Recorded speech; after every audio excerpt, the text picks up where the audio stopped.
and welcome back to my channel, which is Nasty Metal Productions.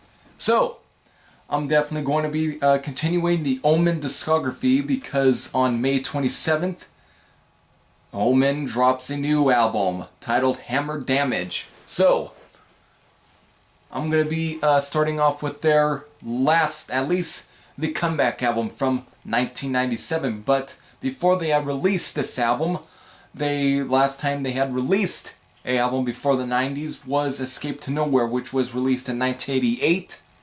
And it was overall a different album compared to the first three Omen albums. So, they, part ways. Kenny Powell goes on to do something else and so forth. Until the 90s when Kenny Powell decides to, reinvigorate the band. He decides to bring it back from the dead. And in 1997, they released their comeback album titled Reopening the Gates. Now, I never heard this album when I was, listening to the, getting into Omen, but so I really didn't know what to really expect with this. And last night I gave this album a listen, and I was hoping this was going to be because, they get tagged as power metal, and of course they really did, but Escape to Nowhere was far from a power metal album. It was definitely more, kind of on the commercial sort of side. It was very much a melodic metal album. Here, this is a whole different album. This is definitely not power metal. What really surprised me was the fact that they really wanted to go for another popular sound into one popular band. And what band am I talking about is Pantera. Yes, Omen here are a groove metal band. Now, this could also be due to the lineup changes as well. Here, Jody Henry and Steve Wittig, get replaced by Andy Haas and Rick Murray.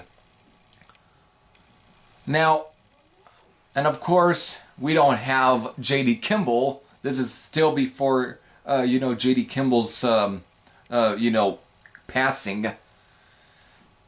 He gets replaced by Kenny Powell's son. His name is Greg Powell, and his singing is very close to Phil Anselmo in some places. Though he doesn't go for the typical growls like on later Pantera albums, but he does kind of have that sort of approach. And it isn't good Phil Anselmo at times. This is definitely like Cowboys from Hell, vulgar display of power, Phil Anselmo. And this whole music right here kind of reeks of vulgar display of power and far beyond driven. This is definitely not a power metal album. It's definitely more darker. It's a bit more aggressive in approach and style. Even the lyrics are definitely pretty dark as well, but the music here is just, it's more your typical Pantera as groove metal. It's not the power metal that it is, and at times it's also like a boring version of Pantera. It's just not all that great. It's not really all that memorable. Just it's not that good of an album. Not that good.